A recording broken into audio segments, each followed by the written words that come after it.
TLC revealed the 90-Day Fiance Season 10 cast on Tuesday. On the flagship series of the franchise, almost all of the relationships are fresh. Gino and Jasmine are the only ones who have previously featured on the show. On each of the 7 couples, we reported. We are aware of their names and tidbits of their backstories. A supertease trailer for Season 10 has also been released by TLC. Look at this. Of course, you can see the Season 10 supertease trailer for 90-Day Fiancé below. Robert and Sophie, 2 of the season's new faces, open the tease. We immediately learn Robert's priorities. He seems to seek a hot wife. And Sophie has been that for him. Ist das so? We don't know. For the record, that's an odd way to characterize your prospective husband. The trailer itself shows Sophie simply going about her daily life. Especially for a young person of 23. Some people become agitated when they see an attractive young woman take a selfie, but that's their issue, not Sophie's. Sophie appears to be learning a lot about American culture. And we don't only mean that the glitz and splendor of celebrities and homes from the 1990s don't accurately represent our life. Robert appears to come from a community that would raise suspicions in even many other Americans, based on the trailer. More than one long-distance couple who only recently got back together will appear in Season 10. Ashley and Manuel are 2 of them. In 2010, they first connected at a New Year's Eve celebration in Ecuador. They are currently traveling together on a K-1 visa after reconnecting.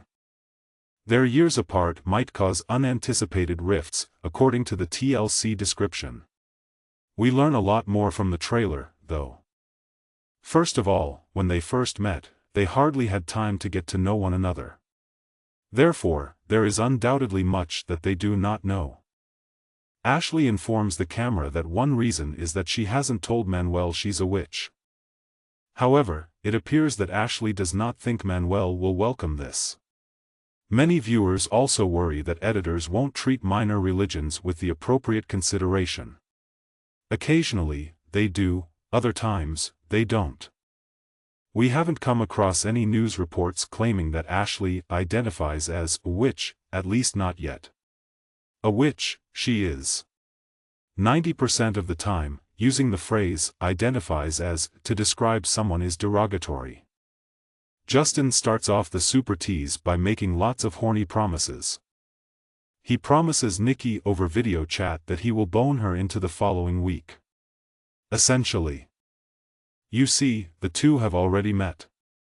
The American woman and the Moldovan man fell in love about 17 years ago. Today Justin has picked up a lot of knowledge. Even while anti-trans hysteria is on the rise, many individuals today are more aware of the trans community than they were in the 2000s. Nikki is prepared to give him another opportunity. They have reached the point where they are traveling on a K-1 visa. Already, some viewers are concerned with how Nikki is portrayed. She stands out as being significantly different from the other trans cast members we've met thus far. It appears that the marketing team is exaggerating how attractive she is. Some of her admirers think she might have been a surgical malpractice victim. She might have had fewer alternatives for treatments like FFS, facial feminization surgery, as an older trans woman. Speaking of tastelessness, Gino and Jasmine have somehow made a comeback. He's not taking a plane to Panama this time. Flying to Michigan is she. At the conclusion of Season 6, it appears that they receive favorable visa news. Jasmine forces Gino to thrust out his tongue for her to suck on at the airport. That is a lot. Clayton is a U.S. citizen. Annalie is a Peruvian. As they apply for visas and prepare to get married, she will be moving in with him. If everything goes as planned. However, it appears that we already know some of their romantic obstacles. Smallness is a problem in Clayton's flat. Also, the design exudes a strong, college apartment vibe. These aren't the main problems. She resides specifically in his closet. It may sound like a horror movie twist, but I found my mother-in-law living in my closet might soon become Annalie's reality. Annalie sounded worried about her living conditions even before leaving Peru. Clayton doesn't appear to have any intentions to relocate or otherwise alter his current circumstances, though. This may be an entertaining inversion of a few other 90-day fiancé couples, where an American's future in-laws are much too close for comfort. But this is hardly a comparable circumstance. She resides in his closet once more. There is a lot less of what Devin and Nick are doing that we see. That might be a deal-breaker or at least cause concern. However, it appears that Devin is being quite understanding about it, even when she starts crying. It doesn't necessarily follow that everything will be ideal today just because some of these couples have reconciled after spending many years apart. For instance, it appears that Manuel is offending a lot of people.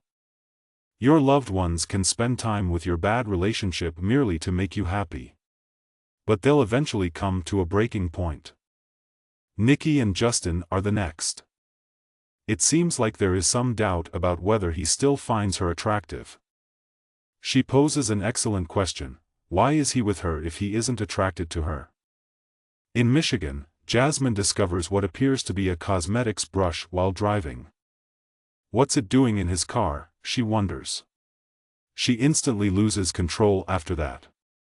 Jasmine explodes into wrath, as she has in the past. Gino is called a F-king cheater by the woman. It's unclear why she thinks this given what could only be one clue, if any reason at all. In most cases, individuals would look for more. Jasmine exits the vehicle sobbing and enters the deliciously chilly Michigan air. She takes a detour.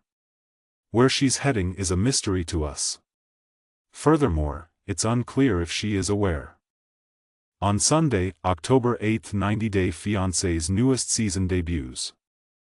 In addition, the show's new title card is fantastic. In comparison to the horrible firetruck red that TLC has been shoving in our faces for years, the alizarin crimson background is considerably more aesthetically pleasant.